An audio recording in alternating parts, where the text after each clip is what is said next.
Hi everyone. So today we're going to do some life coaching. Yeah. So today we're going to do something called Wheel of Holding You Back. Okay. So how do I have all these sticky notes in my thing here? So I'm going to take these out. Okay, so we're going to do a Wheel of Holding You Back. Now you don't have to do my words. You could do your own if you'd like to fill this out. So first, draw a circle, and I will tell you mine in case you want to use mine. That's totally fine. Because, we are all one, right? So anyway, draw a circle, draw a cross, and then draw an X. And then you're going to number it. Okay, so at the beginning, it's going to be 1, and then out to the 10. 10 being the most, 0 being the least. So what's holding you back the most will be a 10. Okay, so I'll tell you what areas I put in, and you can definitely pause my video and put in what you feel is holding you back. So again, this is called the wheel of holding you back. I have excuses. I have fear. I have being ungrateful. I have time management, rejection, guilt, being truthful with myself, regrets, lack of self-love, not being able to redefine myself, negative thoughts and patterns, and limited beliefs. Yep. This is the wheel of holding me back. So you can go ahead and pause me at any time and write down what you feel could be holding yourself back. And now your job, you could also pause me and do this. And now what I want you to do is I want you to shade in from 0 to 10 after you've figured out what you want to put into all 8 spaces. I want you to figure out how you want to rate it between 0 and 10. 10 being the highest and 0 being the lowest. So go ahead and pause me now and go ahead and fill that in and figure out I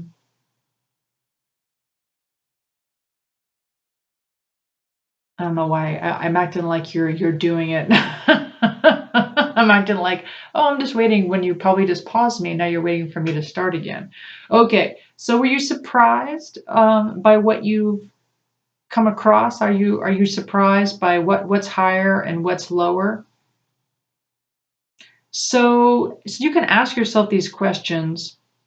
How does having this holding you back, how is it disempowering to you? Okay, so you can pause me and you can answer this on your own piece of paper. How is this disempowering for you? Okay, when you're done with that question, come back. And if you're back now, that means you already answered the first question. The second question is, how long do you need to feel this way? How long? How long is it going to take? How long do you have to let this emotion or thing take you over? How long do you need to feel this way? Okay. So go ahead and hit pause. And when you're done answering that, you come back to the next one. The next question is, have you learned the lesson yet? Because there's a lesson, right? So if you're, so for instance, if you're not being able to redefine yourself, what's the lesson there, right? So you just have to kind of figure out, okay, did I learn my lesson? What else do I need to learn? What else is there for me to get this? Why is fear? So for instance, fear. Okay, so say fear is definitely holding you back. Okay. Well, one of the things I always teach on this channel is release it. Release the fear. Release fear. Release fear. And you can always ask your soul, what am I so afraid of? And why am I stuck there? Why am I stuck in the fear? Well, there's a lesson there. They want you to feel that until you're able to empower yourself again. So it's about learning the lessons. So, what lesson do you feel like you need to learn about this? What do you think is the lesson behind it? So you can pause and answer that question. Come back when you're done. Okay. And now that you know, hopefully you have answered the first few questions here. The next one is, so name 5 actions that could heal this. Name 5 actions that could help you heal this holding you back, whatever this is, holding you back. What are 5 actions you could take? So go ahead and pause and answer that question. And when you come back, well, welcome back. When you come back, we're going to now ask, how can these actions empower yourself? How would this empower you? How could taking these 5 actions empower you in your life? And just go ahead and hit pause and answer the question. When you come back, you know, it's really just more of an awareness, right? It's just like, oh, you know, I had no idea. It's supposed to be an awareness where you're looking at your graph and you're just saying, oh, I had no idea that this was a thing. Or time management, I could fix that. Oh, that's what's holding me back. It's a 10 on time management. Oh, okay. Well, I'll just do this then. You know, so it's more of an awareness to see where you're at and what actions that need to take place and how you can empower yourself. Okay. And so, yeah, just really look at that chart, and you could do this for anything that's holding you back. Okay. Then that last one is, when will you start doing this? You know, hold yourself accountable, or tell someone else, but hold yourself accountable. When will you start taking these 5 actions to help heal whatever it is that's holding you back? And again, writing it down. The reason why I have you do that, instead of me giving you the answer, you're writing it down because you're channeling. I don't know if you realize that. So as you're writing, your soul is giving you the answers. Your soul's talking to you saying, well, this is what we should probably do. And things are hitting your brain. And as you're writing, you're just like, oh yeah, that's a good idea. Sure. Okay.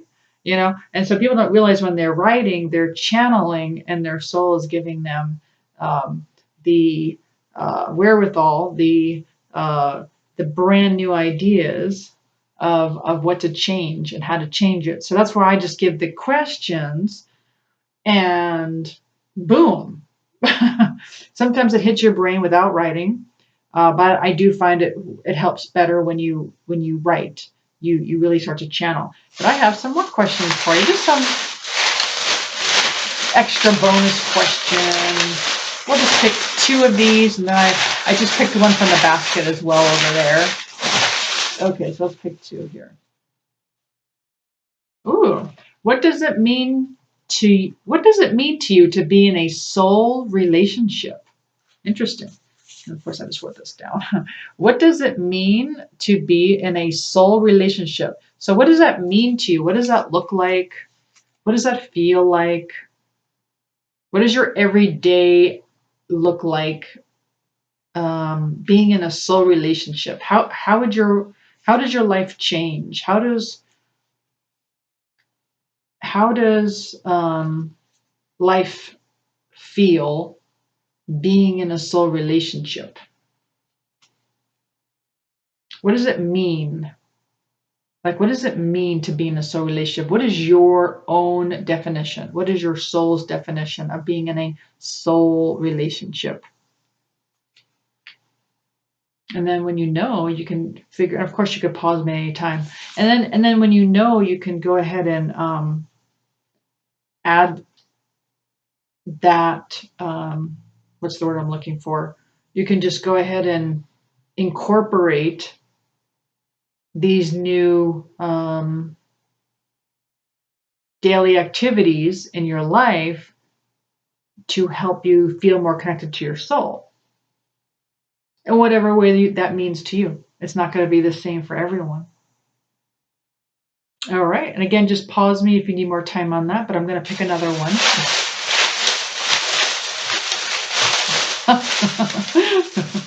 Okay. This is a long one. Okay. Okay, when we talk about twin flame union, what does that mean to you? Really think about the word union. What does it really mean? When we talk about twin flame union, what does that mean to you? Now really write it down and really listen to the soul's answer, not the third dimensional answer. Listen to the soul's answer on what it means to be in twin flame union. What does your soul say? And feel free to email me or comment on any of your answers. Obviously, it's going to be different, and it's going to be, it's going to be specialized to you and where you've been, what your experiences have been, what your lens is on life, what your past lives have been like. Everyone's going to have a different perspective, and all of them are correct. They're all correct. But I guess the difference here is that we're trying to get a higher perspective from your soul on these answers. So you're getting answers because we already know what we think, right? At a third dimensional level. So we're looking for that fifth dimensional answer that's really going to catapult us to a new vibration. Okay. So again, pause me at any time and you can write your answer down. And then I just picked one from the basket, and this one says, how do you honor yourself? And you can write that down. How do you honor yourself? And what does that mean to you to honor yourself? What would that give you if you did? If you can't think of anything, you're like, well, I don't know. I just get up in the morning and I go to work, and well, I kind of do everything for everyone else. I come home and I cook for everyone. I don't really do anything for myself. So if that's the truth, where you're not honoring yourself in any way, then write how you could honor yourself. What could you do to change that?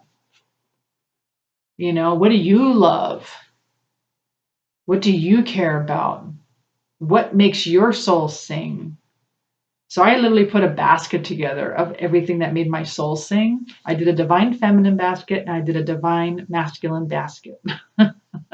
Divine feminine to me, the divine feminine activities to me are more like what is going to feel more like peaceful and more grounded and more centered, whereas the divine masculine activities are more like organize, work out, reach that goal.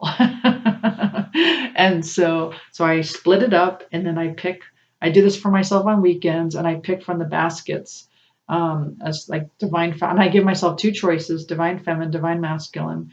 And I do it almost like a spa, where it's like all day, and that's not all day, but it's like from a certain time frame. I say, okay, from 9 a.m. to 10 a.m. I'm doing this activity, 10 a.m. to 11 a.m.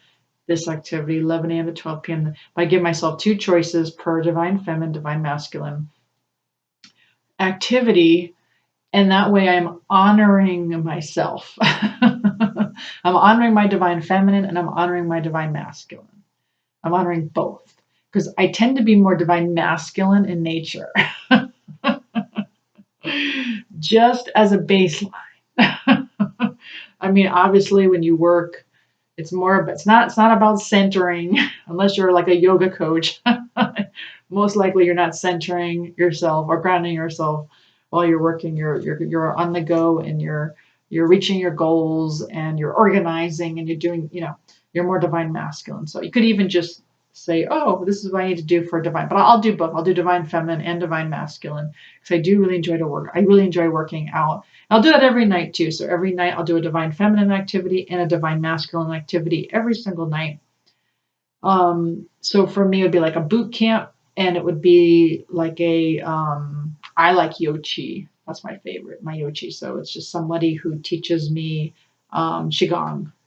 I really enjoy it a lot. I love her, Marissa. And so you can see that on YouTube. It's Yochi, Yoqi. I just love doing those. So anyway, so it's just, how do you honor yourself? And then if you feel like, oh, I don't make time to honor myself, just go ahead and write down what you could do to honor yourself. And your soul will love you for it. Well, anyway, I hope you enjoyed that. So again, that was the wheel of holding you back. Again, you just write what's holding you back. Again, it's just a circle. You could do this with anything. You can make your own wheel of anything. I learned this at the Southwest Institute of the Healing Arts. That's where I got certified. Oh, sorry, I have this on a table this time. Anyway, also I offer life coaching. If you're interested, I could do life coaching with you, an hour session. I also do mentoring. I also do readings. And I also do energy work, pranic healing, that type of thing. Anyway, thank you so much for joining me. Also, I'm offering 10-minute free readings for any new subscribers. So if you want to hit that subscribe button and let me know, I offer 10-minute free readings as a thank you. Thanks, everyone. I appreciate all of you, and I'll catch you next time. Bye.